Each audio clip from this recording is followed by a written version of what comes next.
मानिक जी, इन्हें समझना होगा सेना और सरकार दो अलग अलग चीजें हैं। सेना अपने फ्रंट पर मुस्तैद है, चीफ वहां पर बैठे हुए हैं, मनोबल पूरा बढ़ रहा है और जो फैसला सेना लेगी और हम उनके साथ खड़े हैं पूरी मुस्तैदी से। 20 जवान हमारे शहीद हुए, लेकिन सरकार के स्तर पर ये सेना सेना करके सरकार को बचा जाते हैं। सरकार क्या कर रही है आपको पता है? टिकटॉक पे बैन लगाया, पर उसी टिकटॉक से 30 करोड़ रुपया पीएम केयर फंड में ले लिया। अब पबजी पे बैन है तो पबजी भी पीएम केयर फंड देगा। ये सरहद के अंदर सरकार के स्तर पर पीएम केयर फंड में जो आप क्या चाहती हैं? आपकी डिमांड क्या है? सरकार को क्या करना चाहिए? जी ये दोहरे मापदंड मत रखना। ये आंख लाल करके दिखानी है तो हर फ्रंट पर दिखानी है, चाहे वो आर्थिक मोर्चे पर दिखानी है, चाहे सरहद पर दिखानी है, राजनीतिक मोर्चे पर, सैन्य मोर्चे पर, कूटनीतिक मोर्चे पर, डिप्लोमेटिक स्तर पर आपको आंख लाल कर दिखानी होगी। आप जब शंघाई की बनाए हुए, चीन के बनाए हुए एक ऑर्गेनाइजेशन की मीटिंग करने गए और वहां पर आप चीन से ही कहते हैं बात नहीं करेंगे, क्यों नहीं? आपको आंख में आंख डालकर उस मंच पर जहां दूसरे राष्ट्र भी है, रूस भी है और दूसरे राष्ट्र 8 बताइए शाहनवाज जी, इन्हें बेनकाब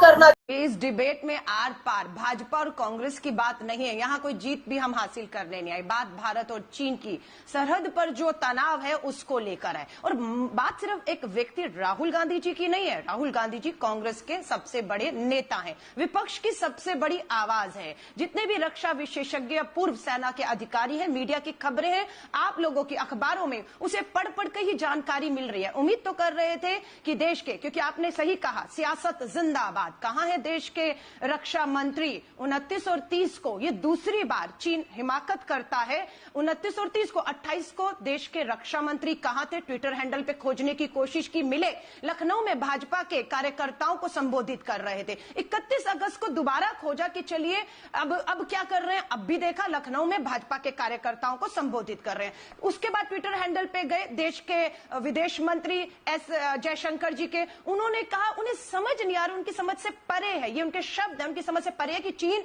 सेना लगातार 500, 2000 टैंक और परमाणु तक हथियारों की बात हो रही है। क्यों ला रहे हैं? उनकी समझ से परे है। उन्हें समझ नहीं आ रहा था कि वो, हमें लग रहा है हवन करने तो नहीं भेज रहे थे।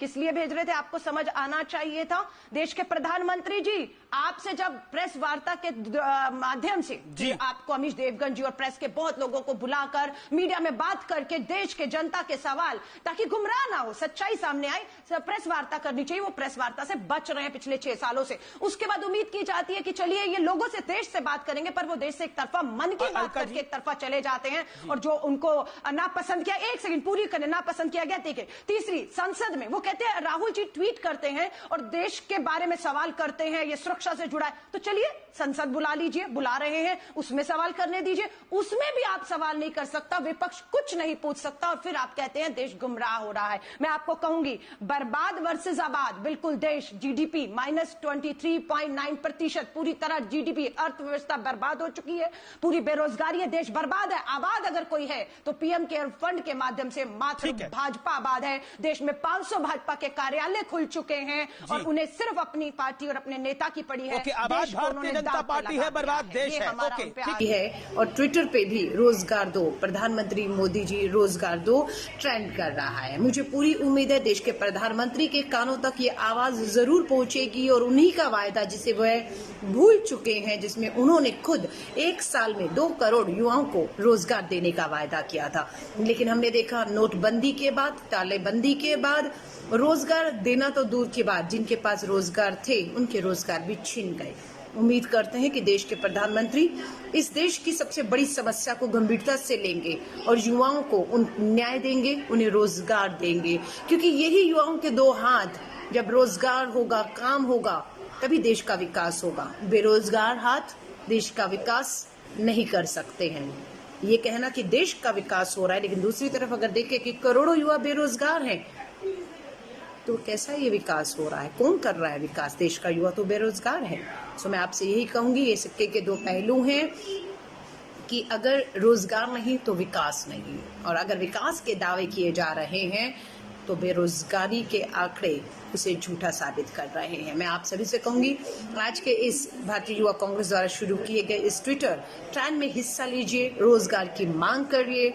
मैं बेरोजगार नहीं हूं, पर प्रधानमंत्री नरेंद्र मोदी जी को याद दिलाना चाहते हैं भाजपा को, मैं भी चौकीदार करके ट्रेंड किया था उन्होंने चुनावों से पहले वोट लेने के लिए। आज मैं भी बेरोजगार, मुझे चाहिए रोजगार। इसको ट्रेंड करिए, याद दिलाइए प्रधानमंत्री नरेंद्र मोदी जी को चुनावों में किया गया बेरोजगार युवाओं से उनके वायदे को, और पूरी उम्मीद करते हैं युवाओं को रोजगार के साथ न्याय भी मिलेगा। मेरी शुभकामनाएं आप सभी के साथ हैं। जय हिंद, जय भारत।